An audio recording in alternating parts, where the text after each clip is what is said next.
Bonjour à tous, ce podcast vous est présenté par la Ligue de golf Auvergne-Rhône-Alpes. Je suis Michael Knop, entraîneur de golf et conseiller technique fédéral. Je suis chargé du développement de la pratique du golf auprès des jeunes. Ce podcast sera pour moi l'occasion de donner la parole aux acteurs de la formation des jeunes au jeu de golf. Directeurs ou directrices de golf, moniteurs ou monitrices, entraîneurs, bénévoles ou parents, ils partageront leur expérience et bonnes pratiques pour que chaque jeune puisse s'épanouir dans notre sport. Notre objectif, vous accompagner pour rendre le jeu de golf accessible à un maximum de jeunes. Bonjour à tous et bienvenue dans ce nouvel épisode. Nous avons le plaisir aujourd'hui d'avoir avec nous Jean-Philippe Boss, référent de la commission jeune au Golf d'Orient, avec lequel nous allons évoquer la formation des bénévoles de club. Bonjour Jean-Philippe. Bonjour Mickaël et merci pour l'invitation. Pour préciser le contexte de l'école de golf d'Orient, celle-ci est gérée par l'association sportive, elle-même gestionnaire du golf. La responsabilité de l'organisation de l'école de golf est partagée entre 3 personnes, le référent, donc toi, en tant que bénévole, et les 2 pros. Peux-tu, s'il te plaît, nous dire combien il y a d'inscrits à l'école de golf d'Orient? Alors, on a eu à l'école de golf de Rion jusqu'à quasiment 100 enfants à un moment donné. Et ces dernières années, on a vu le nombre d'enfants diminuer jusqu'à ce qu'on mette en place en fait un nouveau projet pour l'école de golf. Donc l'an dernier, on a eu 65 enfants à l'école de golf. Au-delà du chiffre en fait du nombre d'enfants, ce qui était intéressant, c'est de voir que de notre côté, la participation des enfants, on en reparlera tout à l'heure, mais au niveau des animations, au niveau des compétitions, est une participation très assidue. Donc, il y a la partie enseignement, il y a la partie des cours en tant que tels, mais on a 65 enfants qui sont très impliqués. Alors, ça va de 4 ans quasiment jusqu'à 18 ans, puisqu'on a depuis l'an dernier un groupe baby. Et cette année, alors c'est un peu tôt pour faire les comptes définitifs, puisqu'on est le 26 septembre, en tout cas au moment où on enregistre cette interview. Et on a déjà, nous, dépassé le nombre d'enfants qu'on avait l'an dernier, puisque à date, on est autour de 70. Et on espère avoir entre 70 et 80 enfants cette année, donc ce qui nous permettra d'avoir une petite croissance des effectifs. Bah écoute, déjà bravo, donc une belle rentrée de l'école de golf. Au-delà de ta casquette de référent jeune, tu as également suivi la formation ASBC, animateur sportif bénévole de club, formation qui est organisée par la Ligue. Peux-tu nous dire, s'il te plaît, comment tu t'es retrouvé inscrit à cette formation? S'agissait-il d'une demande de ta part auprès de ton club ou est-ce que ton club t'a sollicité? Alors, c'est un petit peu des deux. Je t'avoue que juste avant la formation, enfin 3 mois avant cette formation, je ne connaissais même pas l'existence de cette formation. Ça s'est passé en plusieurs temps, puisque moi j'ai été sollicité en fait par notre pro référent pour participer à la mise en place de ce nouveau projet pour l'école de golf. Et dans ce cadre-là, nous, on a Frédéric Pierre qui est responsable de tous les passages de drapeaux, etc. Et qui m'a indiqué, lui, qu'il avait suivi cette formation. Donc, on en a pris connaissance avec Mathieu, qui est un autre bénévole de notre école de golf. Et on nous a donné tous les éléments pour pouvoir s'inscrire. On a fait cette inscription. J'ai pas mal réfléchi avant. Je pense que tu me poseras la question du temps disponible, parce que je pense que c'est important pour aussi tous ceux qui veulent le faire ou qui envisagent de le faire, de savoir qu'est-ce que ça implique en termes de temps disponible. Donc, j'ai pas mal hésité. J'ai cherché à comprendre déjà combien de temps ça allait durer, comment ça se passait, quel était le format, est-ce qu'il allait falloir se déplacer souvent, enfin, etc. Et lorsque j'ai vu et compris ce dont il s'agissait, et notamment le contenu, je me suis dit que ça serait vraiment intéressant de le faire. Et donc, j'ai sauté le pas et je me suis inscrit sur un petit formulaire facile en ligne. Et ensuite, c'est toi qui as pris le relais avec toutes les infos. Donc, voilà, j'étais lancé et j'étais certain au moment où j'ai pris la décision que je pourrais suivre la formation de A à Z de façon assidue. Alors justement, quelles étaient tes attentes quand tu as, en tout cas, quand ton club a validé ton inscription vis-à-vis de cette formation? Alors, moi, au départ, les attentes, elles étaient vraiment sur le côté gestion de l'école de golf. C'est-à-dire que bon, moi, par mon métier, je connais un petit peu le format, le fonctionnement des associations. Je travaille aussi plutôt sur des stratégies d'opérateurs, etc., notamment dans le secteur du tourisme. Donc, ça faisait quand même le lien un petit peu avec le monde du sport. Mais je me suis dit, bon, si j'ai un rôle important à jouer dans cette école de golf, il faut quand même que j'ai des bases et il y a tout un tas de sujets sur lesquels je n'ai pas forcément les éléments. Alors, il y a j'ai envie de dire, de la formation interne avec toute la mémoire que peuvent avoir les bénévoles, les pros qui maîtrisent aussi pas mal de sujets. Mais l'idée, c'était de me dire, effectivement, j'ai l'impression que dans cette formation, ça va me donner un socle en fait, de connaissances, d'exemples pratiques, peut-être d'outils qui vont me servir dans la gestion au quotidien de l'école de golf. Donc, c'était plutôt le côté gestion, entre guillemets, en back-office, hein, c'est-à-dire pas forcément le terrain. Moi, je ne suis pas allé forcément pour le terrain parce que mon objectif, c'était vraiment d'être plutôt dans la gestion. Et ensuite, j'ai vu que dans cette formation, il y avait aussi une partie, enfin, il y a un tronc commun en fait, et puis il y avait aussi une partie plus orientée terrain, animation auprès des enfants, mise en place d'ateliers, d'animation, etc. Et quand j'ai vu que finalement, c'était pas beaucoup plus de temps à donner, je me suis dit, je vais faire les deux. Donc, je me suis inscrit sur les deux volets finalement en me disant, voilà, j'aurai la totalité de la formation et ça permettra d'avoir une approche très complète et de pouvoir aussi en faire bénéficier les autres bénévoles. Alors, justement, parlons du temps à donner, parce que quand on est bénévole, c'est important et tu t'es posé, je pense, effectivement les bonnes questions. Tu es en activité professionnelle, tu as en plus un enfant, Oscar, qui joue de mieux en mieux, qui a participé d'ailleurs au championnat régional U8 U10. Comment as-tu trouvé le temps de participer? Alors, ça faisait partie un peu de mes craintes au départ, c'est de dire comment est-ce que je vais caler tout ça dans mon agenda. Bon, j'ai aussi une société qu'il faut faire tourner avec des salariés, une famille assez nombreuse puisque j'ai 3 enfants. Donc, l'agenda est déjà bien rempli. Mais en fait, la plupart des temps de formation se sont faits à distance, en visio, à des horaires qui, pour moi, étaient vraiment parfaits puisque la plupart du temps, c'était du 18h jusqu'à 19h30 sur des sessions d'1h30. Et donc, finalement, je me disais, bon, voilà, réussir à trouver un créneau de 18h à 19h30 sur quelques journées à quelques semaines d'intervalle, c'était tout à fait jouable. Donc ça, finalement, ça n'a pas été, avec le recul, forcément un très gros problème. Et lorsque j'étais coincé pour des déplacements professionnels, des choses comme ça, en fait, je retrouvais le replay avec les différents liens que tu pouvais envoyer. Et donc, je prenais un temps le week-end ou parfois j'écoutais simplement les discussions sur la route, comme ça, plutôt que d'écouter la radio. Et je me refaisais en fait le fil de la formation, tout en recevant évidemment tous les mails avec les liens vers les différents outils, les différents documents qui permettaient d'illustrer tout ça. Donc en fait, ça m'a permis de participer directement ou à distance à toutes les sessions de formation. Et je trouve que la formule telle qu'elle est aujourd'hui, elle est vraiment bien adaptée justement à des gens qui, comme moi, sont des actifs et qui ont voilà, une gestion de calendrier qui parfois est un peu compliquée.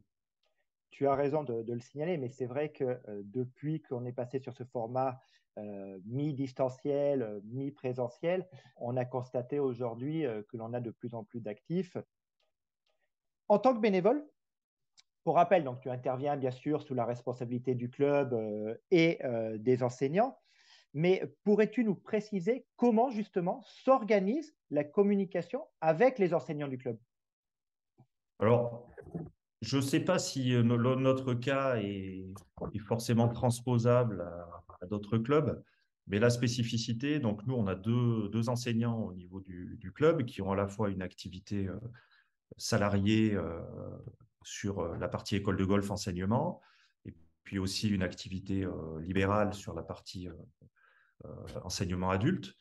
Et pour ce qui concerne l'école de golf, en fait, comme tu l'as dit, tu l'as précisé tout à l'heure, la responsabilité, elle est partagée entre le référent école de golf bénévole et les deux enseignants. Donc la communication, elle se fait, j'ai envie de dire, quasiment tous les jours de façon très, très simple. Alors on a des outils, bien sûr, internes, un groupe WhatsApp qu'on utilise beaucoup, qui permet à tous les bénévoles d'avoir les infos en temps réel. On échange aussi des informations par mail. On a un support Drive, Google qui permet de mettre en commun tous nos documents. Donc, en fait, chacun contribue avec une responsabilité, une sorte de petit organigramme en fait, au niveau de l'école de golf, où chaque bénévole a son rôle. Donc le projet, il a été impulsé par Jérémy Moriot, qui est notre pro-référent, dans le cadre de sa formation du DE, sur laquelle il a rencontré Nicolas Aumont, donc, qui est aussi devenu enseignant à Rion. Donc en fait, la jeunesse du projet, elle s'est faite avec l'équipe qu'il apporte aujourd'hui. Donc il n'y a pas de problème de communication, les choses se passent très très bien. Et puis je pense que c'est la répartition des rôles et le fait qu'on intervienne en équipe qui a permis de faire en sorte que ça fonctionne bien. En introduction, tu as évoqué l'importance des animations dans la fidélisation des jeunes. Peux-tu nous donner un exemple concret d'animation que tu as mis en place, alors avec l'équipe des autres bénévoles bien entendu, à l'issue en tout cas de la formation des ASBC? Nous, en fait, plusieurs types d'animations un peu graduelles comme ça, en fonction du niveau d'implication des enfants. Donc, il faut qu'on en ait pour les tout petits. Donc, un petit qui arrive à 4 ans et qui découvre la pratique, bah, on va le faire entrer plutôt dans des animations en parallèle de son cours. Donc, voilà, le mercredi, on peut le prendre en charge 1 heure avant et il va sur le parcours. Il va avoir des ateliers adaptés. Il va plutôt jouer avec des balles en mousse, très, très proche du green. Voilà. Mais ce qu'on veut, c'est quand même que les enfants aillent directement et le plus rapidement possible sur le parcours. Ensuite, on va avoir des événements de cohésion où on va faire venir les parents qui vont jouer avec les enfants. Là, on en a 3 dans l'année, donc c'est Halloween, c'est la fête de l'école de golf, évidemment. On en a fait une sur le thème de la Saint-Patrick, donc c'est plutôt festif. Et là, on a un panel d'enfants qui est assez large. Et puis, pour ceux qui sont un peu en évolution avant d'arriver un peu dans les premières compétitions, on a mis en place, alors ça, moi je me suis occupé plus de ça, notamment, c'est les rencontres inter-écoles de golf. Et là, c'était de dire, on va sortir en fait du giron strict de notre école de golf et de notre golf et on va aller jouer contre ou avec des équipes du Puy-de-Dôme. Donc, on a sollicité le Val d'Ozon, Charade, les Volcans et on a pris des enfants, alors qui ont un niveau drapeau bleu, mais qui ne sont pas encore dans des logiques de compétition, un peu ces niveaux intermédiaires là, entre le loisir et le sportif. Et on monte des équipes de 2, ils défendent les couleurs de leur club et on les fait jouer en binôme plutôt sur des formules assez faciles. Donc, c'est du greensome sur 9 trous. Et donc, voilà, là, c'était vraiment l'idée de décliner le projet de l'école de golf sur le terrain, sur une catégorie spécifique d'enfants et que chacun puisse avoir en fait une formule qui corresponde vraiment à la fois à son niveau, à son envie et à son degré d'implication dans la pratique. Voilà, donc moi, j'ai mis en place ces rencontres interclubs qui sont devenues, en fait, qui étaient à l'initiative du Golfe d'Orion et qui, naturellement, ont été reprises par le comité territorial des Pays d'Auvergne, puisque, évidemment, ça concerne plusieurs golfs. Donc, c'est logique que ce soit repris à une échelle territoriale plus large. Merci Jean-Philippe. Que dirais-tu aux bénévoles des clubs, parents ou autres, qui peut-être hésitent encore à s'engager déjà dans la formation auprès des jeunes de leur club, mais participer également à la formation des ASBC? Alors, le premier point d'information, ce serait de dire, puisque c'était un peu ma crainte de départ, en termes de timing, de gestion, c'est pas très contraignant comme formation. Comme je disais, on peut assister à la formation en live. Alors, c'est sympa puisque là, on peut poser des questions, on peut interagir avec les autres participants. Mais si on est coincé, on peut très bien, en tout cas pour les parties de formation qui se font en visio, on peut retrouver la visio plus tard. Donc ça, c'est déjà un point, moi, qui m'interrogeait un peu et qui, au final, n'a pas été une contrainte. Après, ce que j'ai beaucoup apprécié, moi, c'est la mine d'informations dont on va bénéficier. Il y a le temps de la formation. Alors, s'il y a une densité d'informations qui nous sont données sur 1h30, donc parfois, c'est pas facile de tout absorber, mais on va retrouver tous ces supports a posteriori et pouvoir revenir dessus quand on en a besoin à l'instant T au sein de son école de golf. Et ça, moi, j'ai trouvé ça très appréciable. Ça m'est arrivé très souvent de remonter le fil des mails que tu nous envoyais et de dire, ah mais oui, mais ça, on en a parlé dans le cadre de la formation. Je me souviens qu'il y avait un support PowerPoint qui évoquait cette question-là. Et donc, comme un bénévole m'a posé la question et qu'il y a un doute, je reviens sur le document et je trouve l'information et je suis capable de la repartager, voire d'imprimer le document et de l'évoquer en réunion école de golf le moment opportun. Donc ça, ce côté, moi j'ai adoré vraiment d'avoir ces documents et ces informations très ciblées qui en fait nous sont très très utiles. Et même si on n'a pas retenu les choses, forcément on ne retient pas tout, on est capable de revenir dessus. Et puis peut-être dernier point, c'est les nombreux intervenants aussi que tu as sollicités à chaque fois sur chaque temps de formation et qui sont très spécialisés. Donc, ça peut être quelqu'un sur le juridique, ça peut être quelqu'un plutôt sur l'aspect pédagogique, ça peut être quelqu'un sur l'aspect communication, gestion interne. Donc, on a des gens très pointus auxquels on peut poser des questions. Et ça, j'ai trouvé ça très bien parce que, évidemment, tu sais beaucoup de choses, toi déjà, Michael, mais pas tout. Et c'était bien d'avoir des gens comme ça avec qui on a pu garder contact d'ailleurs. Et puis peut-être dernier point, c'est la petite communauté qu'on a pu créer aussi, c'est de voir ces temps d'échange entre écoles de golf avec certaines écoles de golf qui sont déjà très évoluées dans leurs projets. Et ça, c'était intéressant de pouvoir interagir et poser des questions croisées avec ces gens-là. Au-delà des experts qu'on a sollicités, il y a aussi cette dimension qui est importante, c'est pouvoir partager avec les autres bénévoles d'écoles de golf, pour certains avec des contextes similaires, pour d'autres différents, mais toujours avec des bonnes idées à prendre. Pour conclure, je rappelle l'échéancier pour participer à cette formation qui se déroule entre janvier et avril. Une première partie en distanciel avec des webinaires chaque semaine à 18 h et avec une possibilité de replay. Effectivement, il y a 2 spécialisations, soit l'animation sportive, soit la gestion sportive. Et pour ceux qui choisiraient uniquement l'animation sportive, au-delà des webinaires se rajoute une journée en présentiel. On essaye de regrouper les bénévoles par zone géographique afin de limiter au maximum les déplacements. À l'issue de ce cycle, pour être attesté, je précise qu'on parle bien d'attestation, ce n'est pas un diplôme, chaque bénévole doit participer à l'organisation d'une animation en club. Et en fin d'année, on se retrouve autour d'un séminaire régional qui permet à chacun de revenir également sur son expérience de l'année, mais également pour nous d'apporter du contenu post-formation. Pour s'inscrire concrètement, il faut se renseigner auprès de son club et nous mettons en place tous les documents sur galaxygolf.fr, rubrique ressources bénévoles. Merci Jean-Philippe. Merci à toi, Michael. À bientôt pour un prochain épisode. Retrouvez l'ensemble de nos podcasts ainsi que d'autres ressources pour développer et accompagner la pratique du golf auprès des jeunes sur galaxygolf.fr, la plateforme dédiée aux écoles de golf de la Ligora.